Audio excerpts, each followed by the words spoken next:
Be kind. This is Neil Spade again. On the topic of the day is, apart from silly hats and glasses, is clearly flooding. I'm now back in Stamford-le-Hope, by the side of the River Hope, which, as you can see, is quite full and rising as we speak. And I'm between the houses, and there you can just see a train flying by, so that gives you a clue where I am. The Chantry Crescent in Stamford-le-Hope, and the residents here have been quite concerned. When the floods came the other week, 2 weeks ago, I'll show you a mark in a minute how far it came up a garden. That had never happened. The gentleman I'm just about to speak to, Mr. Mason's lived here for a long time, almost 2 decades, and he's never seen it, and he'll show you as far as the water went previously, where the previous record was. And I'm also next to a swimming pool, someone's pride and joy at the back of their garden, which has been severely damaged by last week's floodwaters. So these are real problems affecting real people's lives, and as I keep saying, what we're not getting from anybody, either Thurrock Council or the Environment Agency, is any sort of hint of an explanation, or even that they're looking at what's causing this unprecedented situation. So I'll just introduce you to James Mason, who lives down here. James, obviously you've, as I was saying, been here quite a while. Yep. This is something that's unprecedented for you, this amount of water. Yeah, oh yeah, previously it's only come up to maybe 15 foot up the garden, but a couple of weeks ago it was nearly halfway up the garden, which is about 50 foot. Right. So it really came up, and I had a look, and this was all damaged. My next door neighbours.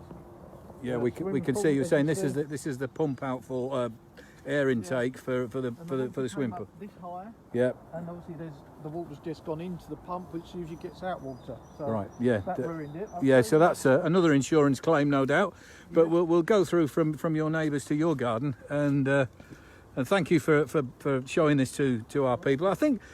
Some people may think we're banging on about this too much now, but I think it's only by actually highlighting the problem and keep highlighting the problem that we may well actually get some official recognition that there is a problem.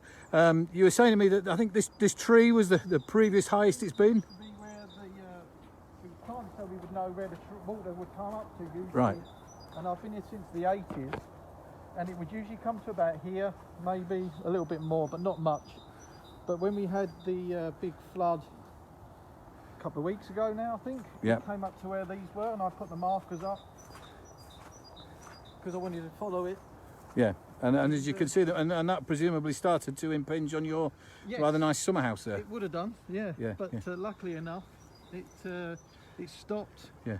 It was around for about 2 days. I think. Yeah, and the fear from a lot of people that I've spoken to, and I've spoken to quite a lot of people over the last couple of weeks about this issue, is that, you know, and I use the phrase, we've not exactly had rain of biblical proportions. No, it's just a constant wet rain. But so what happens if we do get some really heavy downpours, we get some snow and it starts, that appears to be a concern.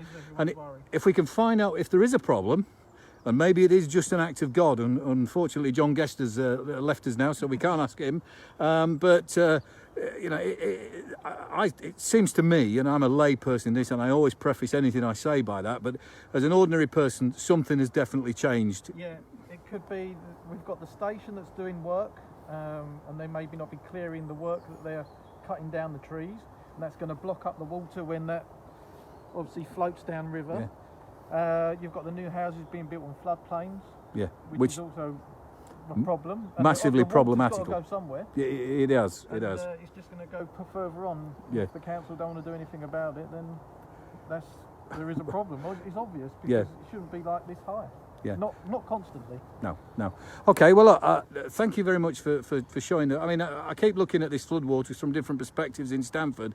I was down Belreeves Close yesterday, where the water was lapping again, going over the banks and into houses and parking areas and whatever.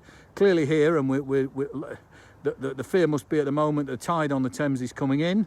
The heavens are dripping as we speak. So let's hope it doesn't get any worse. Let's hope that we're no further on at best at this post that we've just got here. But as I say, thank you for sharing this, and apologies if you're bored with all this. There's a simple answer: don't watch it. We're going to keep banging on until we get some response from officials. That's what we're here to do. Thank you.